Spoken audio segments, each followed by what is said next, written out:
Olá, povo amado de Deus, paz e bem. Esse é o nosso encontro, o Evangelho de hoje ensina. Muito obrigado pela sua companhia. Eu não sei que hora você vai assistir esse vídeo, se de manhã, de tarde, de noite. Eu escuto muitos relatos de pessoas que tomam café assistindo o Evangelho de hoje ensina. Um bom café para você, né?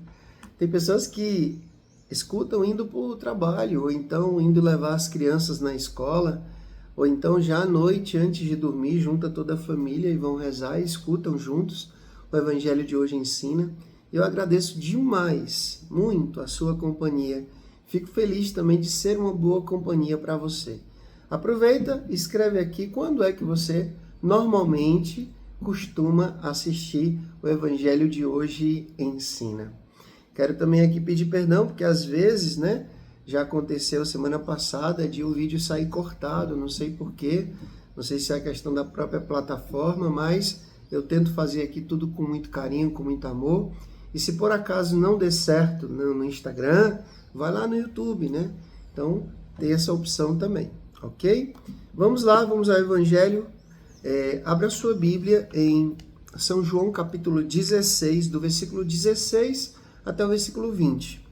São João, capítulo 16, do versículo 16 até o versículo 20, que diz assim: Naquele tempo, disse Jesus aos seus discípulos: Pouco tempo ainda, e já não mais me vereis.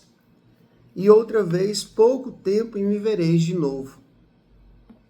Alguns dos seus discípulos disseram então entre si: O que significa o que ele está nos dizendo? Pouco tempo e não me vereis, outra vez pouco tempo e me vereis de novo. E eu vou para junto do Pai. Diziam, pois, o que significa esse pouco tempo? Não entendemos o que ele quer dizer. Jesus compreendeu que eles queriam interrogá-lo. Então disse-lhes: Estais discutindo entre vós porque eu disse pouco tempo e já não mais me vereis, e outra vez pouco tempo e me vereis?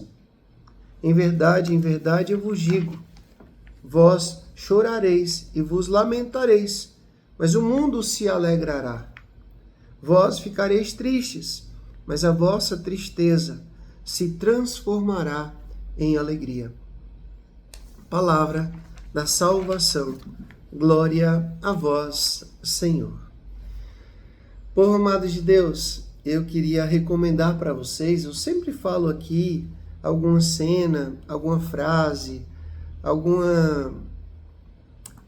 algo que me chamou a atenção dessa série chamada The Chosen, Os Escolhidos. Em inglês, né, The Chosen, que quer dizer Os Escolhidos. É uma série americana que já está aí na 4ª temporada e que não é ipsiliter do que está na Bíblia, mas é muito bem feito. Inclusive tem assessoria de, se eu não me engano, mas tem assessoria de um rabino, de um pastor e de um padre teólogo.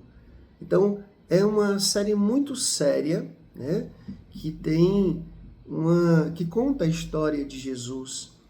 E eu estou na 4ª temporada já quase terminando a 4ª temporada, que é exatamente isso aqui que nós escutamos no Evangelho nesses últimos dias.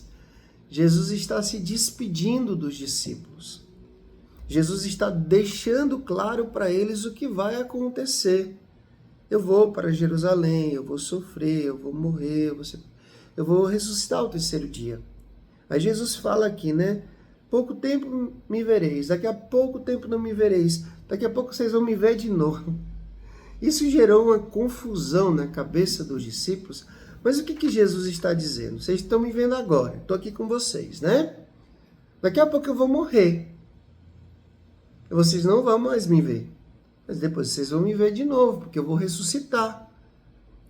Para nós que já conhecemos a história, para nós que já recebemos o Espírito Santo, é fácil de entender, é claro.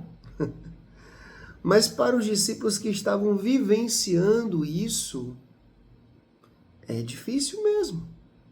E lá na cena do The Chosen, Jesus às vezes até se zanga. Jesus fica meio chateado, porque eles não conseguem compreender. Até mesmo o fato da ressurreição de Lázaro, que foi um dos sinais mais evidentes, mais fortes da ação missionária de Jesus. Tinha muita gente ali presente, autoridades religiosas, o povo que estava ali, os discípulos. Quando viram aquele homem que já tinha morrido há tantos dias sair do túmulo, já fedia até. Então isso gerou realmente na cabeça das pessoas muita inquietação, muita dúvida até. Como é que pode esse homem que estava morto há tantos dias, ele ressuscitar? Jesus passou a ser muito questionado, a ser muito perseguido por causa desse fato também. E outra coisa, Jesus também passou a ser muito acreditado, porque muitas pessoas começaram a acreditar, porque viram com seus próprios olhos aquele grande sinal, a ressurreição de Lázaro, além dos tantos outros que Jesus já tinha feito.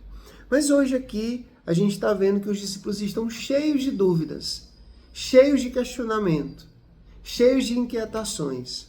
E aí o que Jesus faz? Jesus vai dizer, olha, não se preocupem não. Vocês vão ficar tristes, é claro. A gente sabe, a desfiguração da cruz. Aquele momento que Jesus foi preso no Getsêmani, os discípulos se dispersaram, fugiram. Então, Jesus ficou ali sozinho praticamente. E todo o sofrimento da cruz, né? Havia cruzes. Jesus ele foi preso, ele foi julgado, ele foi chicoteado, ele foi coroado de espinhos, ele foi humilhado, ele carregou o seu instrumento de morte até o alto da cruz, até o alto do Gólgota, lá ele foi crucificado. Então isso gerou muita tristeza, muita angústia. O nosso mestre morreu, mataram o nosso mestre. E aí, depois, como nós sabemos, escutamos nesse tempo pascal, Jesus, depois de 3 dias, ele ressuscita. Ele ressuscita. E a gente vai encontrar nos relatos que os discípulos ficavam assustados, mas eles também ficavam muito alegres. Eles ficavam felizes quando eles viam Jesus ressuscitado. Tá vendo? Isso aqui que Jesus prometeu hoje se realiza. A vossa tristeza se converterá em alegria. Frei, isso é somente para os discípulos daquela época? Não, claro que não. É também para nós. Por quê? Quantas vezes a gente, só depois que a gente faz a experiência do ressuscitado, a nossa vida, que às vezes era uma vida sem graça, era uma vida cheia de tristeza, era uma vida cheia de doenças da alma, agora a nossa vida ganha sentido. A gente começa a sorrir e sorrir com verdade. Uma felicidade genuína. Uma felicidade que não é resultado de um efeito, de uma droga ou de um momento rápido de prazer. Não. É uma alegria, uma felicidade, um contentamento que vem do Espírito Santo e que nos reabastece totalmente com aquilo que o mundo não é capaz de dar. Com uma paz, Jesus disse domingo passado, que só Ele pode dar, e Ele não dá como o mundo dá. Então, meus irmãos, minhas irmãs, os momentos de Calvário, eles passam. E depois que eles passam, vem o túmulo vazio, vem a ressurreição. Também na minha vida, também na sua vida. O Senhor esteja convosco, Ele está no meio de nós. Que Deus Todo-Poderoso vos abençoe. Ele que é Pai, Filho e Espírito Santo, Deus os deu céu, paz e bem. Até amanhã, se Deus quiser.